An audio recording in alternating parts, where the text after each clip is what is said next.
Hello दोस्तों, आप लोग का विजन एकेडमी के यूट्यूब चैनल पर स्वागत है। आज हम पढ़ने वाले हैं प्रश्न संग्रह 1.2।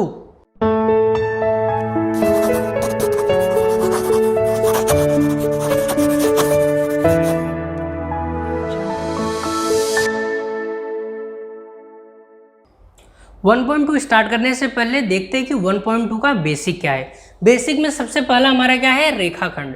हमें पता होना चाहिए कि रेखाखंड क्या होता है। रेखाखंड का मतलब है कि जैसे दो बिंदु आप लोग को दिए हैं यहाँ पर ए और बी है, इसके बीच में जितने भी बिंदु है वो सारे बिंदु का क्या रहेगा हमारा यहाँ पे संघ समुच्चय।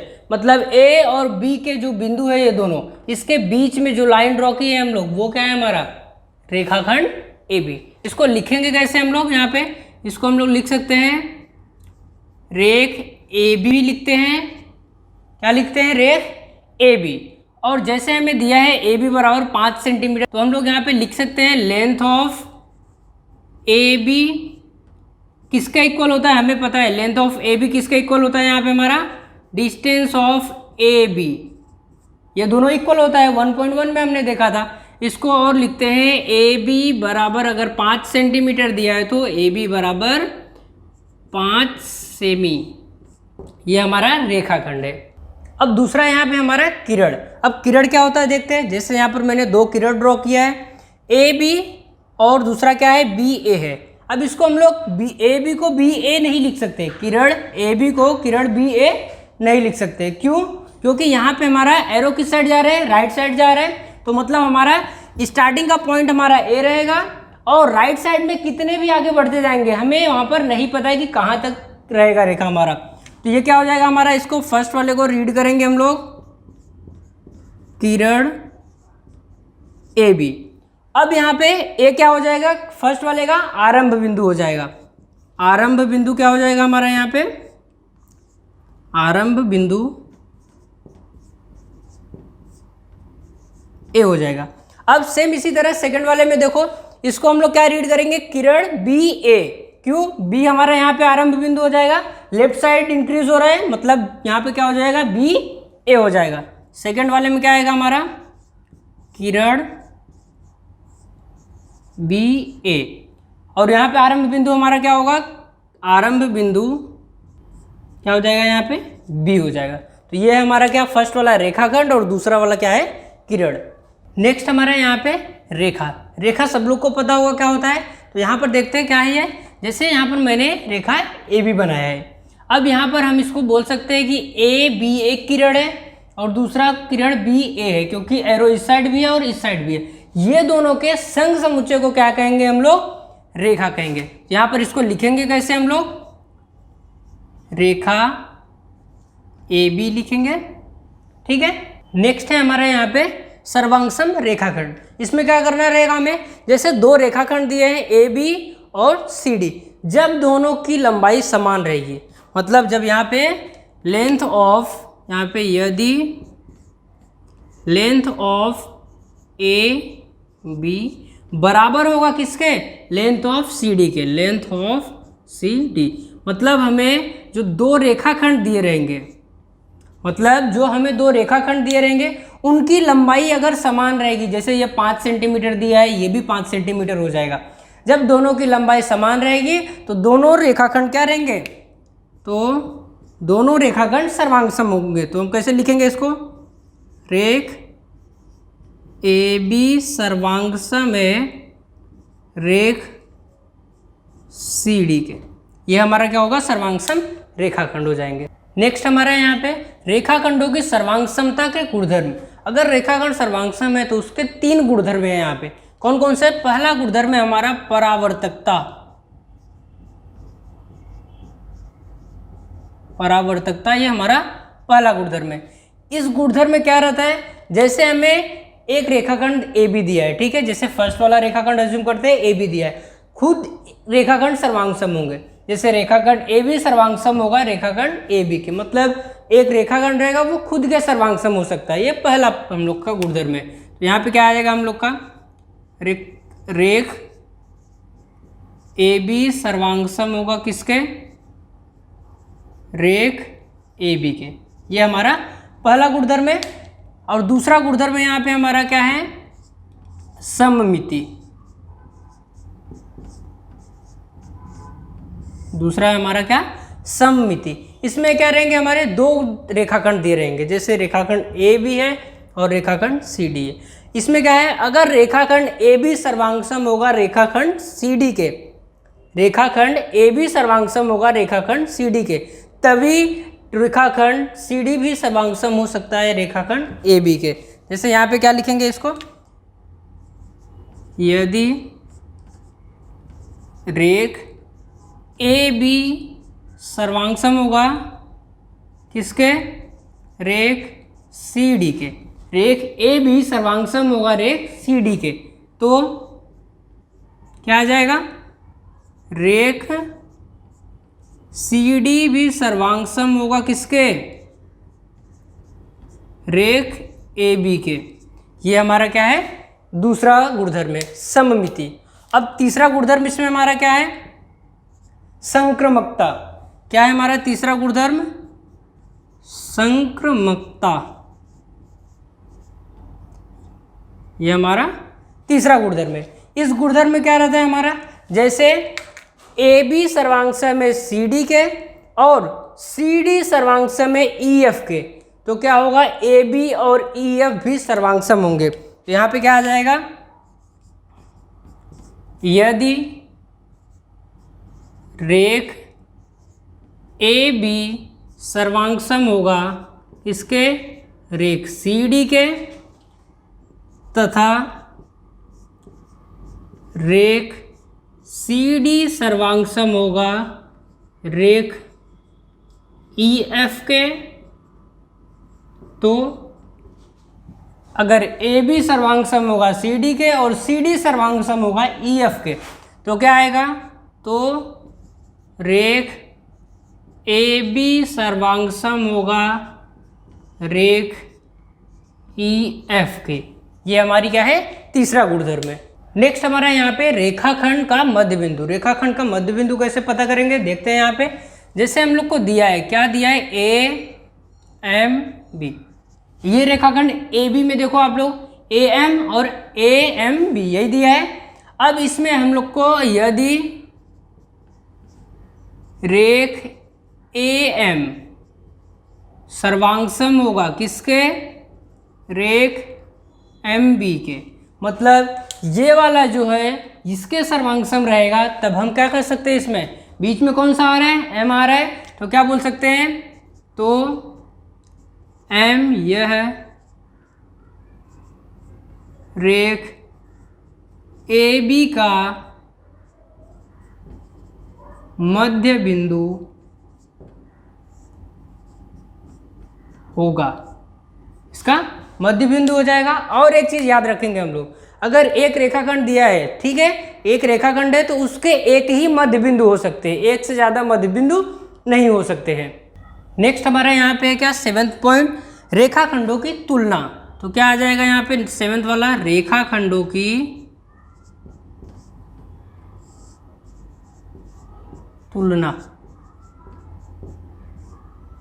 रेखाखंडों की तुलना का मतलब यह है कि हमें दो रेखाखंड दिए हैं, उसमें बताना है कौन सा छोटा है और कौन सा बड़ा है। जैसे यहाँ पर ध्यान से देखो, ए बी एक रेखाखंड है और दूसरा रेखाखंड क्या है हमारा, सी डी है। तो यहाँ पे हम लोग को अगर दिया है, यदि लेंथ ऑफ ए बी, मतलब ए बी की लंबाई जो रेखाखंड ए बी है वो छोटी है किससे, लेंथ ऑफ सी डी के, सी डी की लंबाई से छोटी है, मतलब सी डी यहाँ पर क्या है, बड़ा है, तो क्या लिख सकते हैं हम लोग इसको, तो रेख ए बी भी छोटा रहेगा किससे, रेख हमारा सी डी से।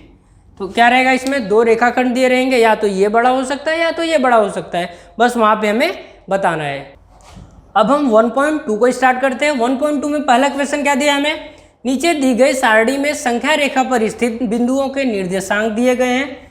बिंदु दिया है और हमें निर्देशांक दिया है एक टेबल में। और क्या आगे पूछा हम लोग को, सारणी के आधार पर बताइए कि दिए गए रेखाखंड सर्वांगसम है या नहीं। तो यहाँ पर देखते हैं सर्वांगसम रेखाखंड है कि नहीं। तो सर्वांगसम रेखाखंड के लिए हमें क्या पता रहना चाहिए, सबसे पहले जो रेखाखंड है उसकी लंबाई, उसका लेंथ पता होना चाहिए। अगर दोनों रेखाखंड के लेंथ समान है, इक्वल है, तो क्या रहेंगे, दोनों रेखाखंड सर्वांगसम रहेंगे। तो पहला क्वेश्चन दिया है हमें यहाँ पे, रेख डीई तथा रेख ए बी चेक करना है सर्वांगसम है कि नहीं। तो उसके लिए हमें क्या पता होना चाहिए, लेंथ ऑफ डीई बराबर क्या आ जाएगा, डिस्टेंस ऑफ डी कॉमा ई, ये दोनों तो सेम होता है, तो डिस्टेंस डी कितना आ जाएगा हमारा, डी का डिस्टेंस और ई का डिस्टेंस, दोनों में से बड़ा कौन सा हमारा 9, तो 9 माइनस माइनस 7 कितना आ जाएगा हमारा 9 प्लस 7 बराबर 16, यही आएगा। सेम इसी तरह से अब दूसरा वाला निकाल लेते हैं ए बी का, तो लेंथ ऑफ ए बी बराबर क्या हो जाएगा, distance of A comma B, यही होगा। अब ए बी के बीच की दूरी निकाल लेते हैं, कितना है -3 और 5 है, तो क्या आ जाएगा 5 माइनस -3 हो जाएगा, बड़े वाले में से छोटे वाले को माइनस कर दिए, तो 5 और 3 क्या हो गया यहाँ पे हमारा 8 हो जाएगा। यहाँ पे 5 प्लस 3 बराबर क्या हो जाएंगे 8, मतलब लेंथ ऑफ ए बी कितना आ गया हमारा 8 आ गया, और लेंथ ऑफ डी ई कितना आ गया हमारा 16 आ गया। दोनों सेम है क्या, दोनों बराबर है क्या, नहीं, तो क्या लिखेंगे हम लोग यहाँ पे, therefore length of D E बराबर नहीं है किसके, लेंथ ऑफ ए बी के। अगर दोनों की लंबाई समान नहीं है तो रेखाखंड भी सर्वांगसम नहीं होंगे। क्या लिखेंगे हम लोग, रेख डी ई सर्वांगसम नहीं है किसके, रेख ए बी के, ये दोनों रेखाखंड सर्वांगसम नहीं है। सेम इसी तरह से हम लोग दूसरा वाला सॉल्व करते हैं। यहाँ पर क्या दिया हम लोग को, रेख बी सी और रेख ए डी, तो हमें बी सी के लिए हमें बी और सी का निर्देशांक पता होना चाहिए, तो क्या लिखेंगे हम लोग, लेंथ ऑफ बी सी बराबर डिस्टेंस ऑफ बी कॉमा सी बराबर क्या आ जाएगा, बी का निर्देशांक हमारा कितना है यहाँ पे 5 है, और सी का निर्देशांक क्या है हमारा 2 है, तो क्या आ जाएगा 5 माइनस 2 बराबर क्या आ जाएगा 3, मतलब लेंथ ऑफ बी सी कितना आ गया हमारा यहाँ पे 3 आ जाएगा। सेम इसी तरह से अब दूसरा निकालते हैं ए और डी का, तो लेंथ ऑफ ए डी बराबर distance of A comma D, यही होगा। तो ए डी कितना आ जाएगा हमारा, ए का निर्देशांक कितना दिया हमें यहाँ पे -3 है, और डी का क्या दिया है -7 दिया है, तो -3 माइनस -7 हो जाएगा, तो क्या आ जाएगा -3 प्लस 7 बराबर क्या आ जाएगा 4, तो लेंथ ऑफ ए डी कितना आ जाएगा यहाँ पे 4 आ जाएगा। अब दोनों सेम है क्या, दोनों सेम नहीं है, तो क्या लिखेंगे हम लोग, therefore length of B C बराबर नहीं है लेंथ ऑफ किसके, ए डी के, इसलिए क्या आ जाएगा, रेख बी सी सर्वांगसम नहीं है, सर्वांगसम नहीं है यहाँ पे, तो कट कर देंगे इसको, क्या आ जाएगा किसके, रेख ए डी के, ये हो जाएगा पहला और दूसरा क्वेश्चन। अब तीसरा क्वेश्चन, इसमें टोटल 3 दिया है, तो ये तीसरा क्वेश्चन है, आप लोग इसको सॉल्व कर लेना, सेम इसी की तरह रहेगा। ये दूसरा क्वेश्चन हमें क्या दिया है यहाँ पे, बिंदु एम, यह रेख ए बी का मध्य बिंदु है, तो हमने एक यहाँ पर डायग्राम ड्रॉ कर लिया, ए बी का मध्य बिंदु एम है, हो गया ये। इसके बाद क्या बोला है, ए बी बराबर कितना दिया हमें, ए बी मतलब यहाँ से यहाँ तक का डिस्टेंस हमें दिया है 8 दिया है, यही है, और ए एम का वैल्यू पूछा है, इसकी वैल्यू पूछा है। हमें पता है जब ए बी का मध्य बिंदु एम है तो ये दोनों क्या होंगे, सर्वांगसम होंगे, यही है। तो क्या हो जाएगा यहाँ पे, बिंदु एम यह है रेख ए बी का मध्य बिंदु है, मध्य बिंदु। अब ये मध्य बिंदु है तो क्या हो जाएगा हमारा ए बी, ये पूरा दिया है, हमें निकालना क्या है ए एम, तो ए एम बराबर क्या हो जाएगा, इतनी वैल्यू निकालने के लिए क्या होगा, ये पूरे का आधा हो जाएगा, तो क्या हो जाएगा 1/2 ए इंटू ए बी, क्या हो जाएगा 1/2 इंटू ए बी, कितना दिया हमें यहाँ पे 8, तो कितना हो जाएगा 2 चौक 8 बराबर क्या आएगा 4, तो ए एम बराबर क्या आ जाएगा हमारा यहाँ पे 4 हो जाएगा। सेम इसी तरह से अब तीसरा क्वेश्चन क्या दिया है, बिंदु P यह रेख सी डी का मध्य बिंदु है तथा सी पी बराबर 2.5 है, तो रेख सी डी की लंबाई ज्ञात करो। तो क्या हो जाएगा, अगर मध्य बिंदु है तो ये दोनों क्या होंगे, सर्वांगसम होंगे। क्या लिखेंगे हम लोग यहाँ पे, बिंदु पी यह रेख CD का मध्य बिंदु है। ठीक है, मध्य बिंदु है तो क्या हो जाएगा हमारा CP दिया है, मतलब ये वाला दिया हम लोग को। अब ये जितना रहेगा वही इतना रहेगा, ये वाला पार्ट CP और PD दोनों इक्वल होंगे। हमें क्या निकालना है, CD निकालना है। तो क्या हो जाएगा, CD इज इक्वल टू क्या हो जाएगा 2 इंटू लेंथ ऑफ CP, या तो 2 इंटू CP लिखोगे तो भी चलेगा। तो CP में 2 से मल्टीप्लाई क्यों किया, गुणा क्यों किया 2 से, क्यों, क्योंकि हमें पता है ये जितना रहेगा वही ये वाला भी रहेगा। तो क्या हो जाएगा 2 गुणे 2.5 बराबर क्या आएगा 5.0, मतलब 5 हो जाएगा। ये बराबर कितना आ गया हमारा, ये 5 आ जाएगा। चौथा क्वेश्चन क्या दिया हमें यहाँ पे, यदि AB बराबर 5 सेमी, BP बराबर 2 सेमी तथा AP बराबर 3.4 दिया है तो रेखाखंडों में क्रम संबंध निश्चित कीजिए। ठीक है, 3 हमें क्या दिया है, रेखा की लंबाई दिया है, और बताना है कि कौन सा बड़ा है किससे और कौन सा छोटा है। तो सबसे पहले जो दिया है उससे हम लोग लिख लेंगे। तो लेंथ ऑफ AB हमें कितना दिया है, बराबर 5 हो जाएगा। लेंथ ऑफ BP बराबर कितना दिया है हमें, 2 हो जाएगा। लेंथ ऑफ AP बराबर कितना हो जाएगा, 3.4। हमें पता है क्या, हमारा 5 जो है वो बड़ा है किससे, 3.4 से, लेकिन ये बड़ा है किससे, हमारा 2 से, यही है। तो 5 क्या दिया हमें, लेंथ ऑफ AB। तो लिखेंगे final answer, length of AB is greater than length of AP, ये भी बड़ा है किससे, लेंथ ऑफ BP से। ये हमारा क्वेश्चन नंबर 4 है। यह हमारा क्वेश्चन नंबर 5 है। क्या दिया हमें, आकृति के आधार पर निम्नलिखित प्रश्नों के उत्तर लिखिए। एक हमें डायग्राम दिया है, उस पर हमें क्वेश्चन पूछा है, तो आकृति को देखकर हमें क्वेश्चन का आंसर देना है। क्या दिया है, पहला किरण RP के विपरीत किरण का नाम लिखिए। RP के विपरीत किरण मतलब RP ये साइड है और इसके विपरीत मतलब उल्टा हो जाएगा, RS और RT हो जाएगा। तो पहले वाले का उत्तर क्या आ जाएगा यहाँ पे हमारा, किरण RT, और दूसरा क्या होगा यहाँ पे,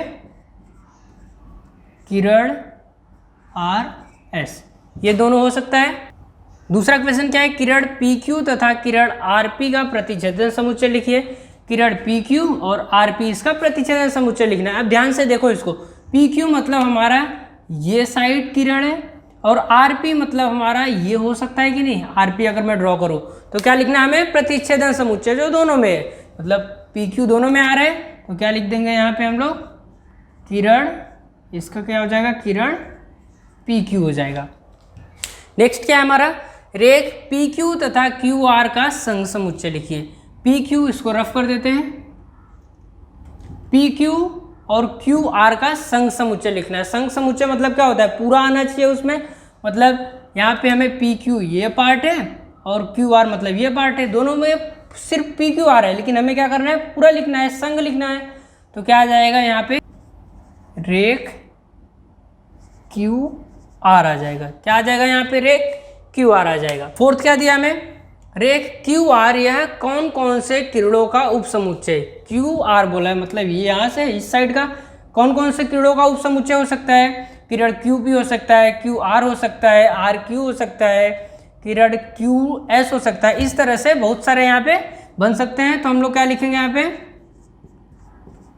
किरण QR पूछा है तो क्या हो सकता है, तो QR हो सकता है क्योंकि खुद प्रत्येक समुच्चय क्या होता है, खुद का उपसमुच्चय होता है। और दूसरा क्या हो सकता है यहाँ पे,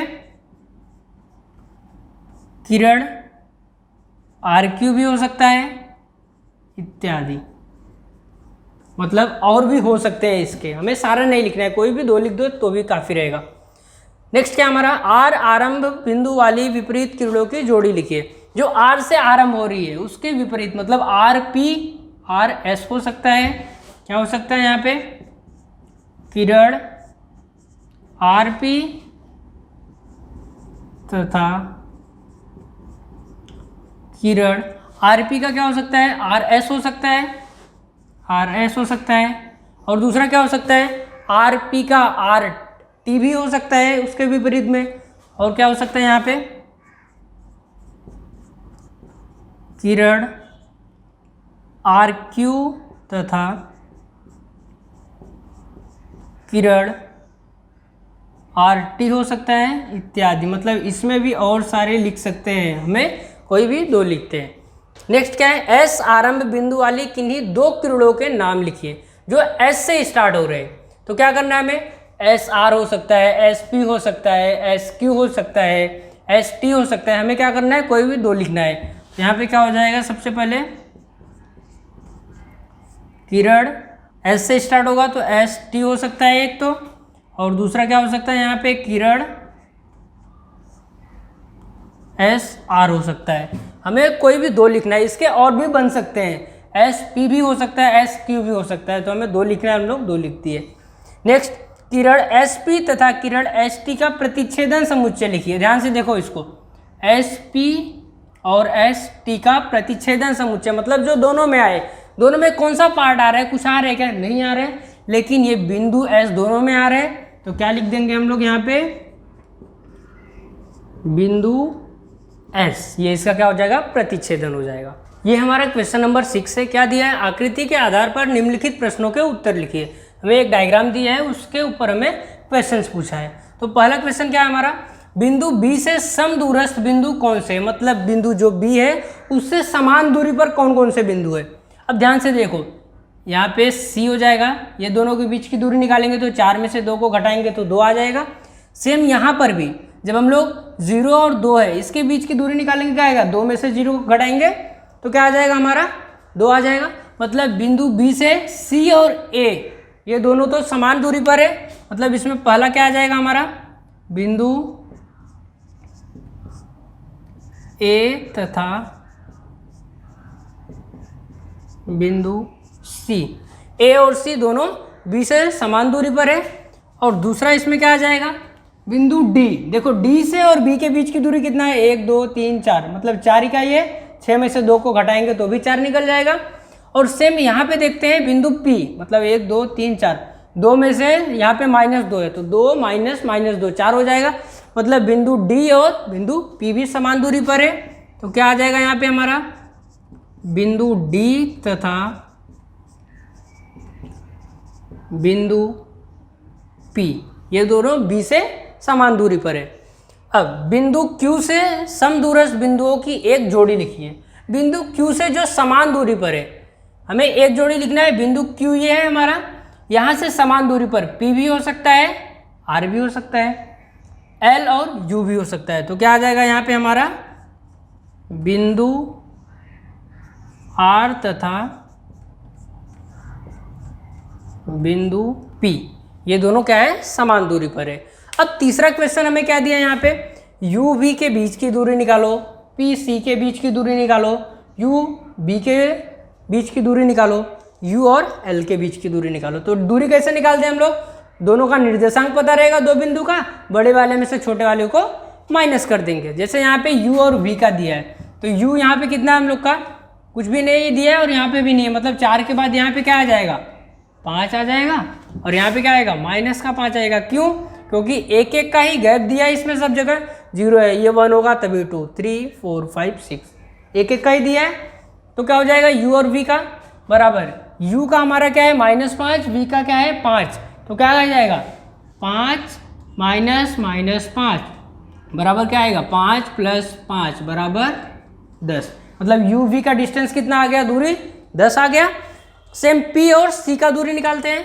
p का निर्देशांक क्या है हमारा -2, c का क्या है 4, तो क्या आ जाएगा 4 - -2 बराबर 4 + 2 बराबर क्या आएगा 6 आ जाएगा। ये दूसरे का हो जाएगा। तीसरे का क्या आएगा, v और b के बीच की दूरी, v कितना है हमारा 5 और b कितना है हमारा 2, दोनों में से क्या करेंगे माइनस कर देंगे, बड़े वाले में से छोटे वाले को, 5 में से 2 को माइनस कर देंगे, 5 - 2 कितना आ जाएगा हमारा 3 आ जाएगा। सेम लास्ट वाला भी है, u और l के बीच की दूरी निकालना है। u कितना है हमारा -5, l कितना है यहाँ पे -3 हो जाएगा, -2 -3, तो दोनों में से बड़ा कौन सा है -3, तो क्या आएगा यहाँ पे -3 - -5 यही आएगा। तो क्या आ जाएगा -3 प्लस का 5 बराबर क्या आ जाएगा हमारा 2, इसका उत्तर आ जाएगा। अब यहाँ हमारा 1.2 प्रश्न संग्रह खत्म होता है। अब हम नेक्स्ट वीडियो में 1.3 प्रश्न संग्रह स्टार्ट करेंगे।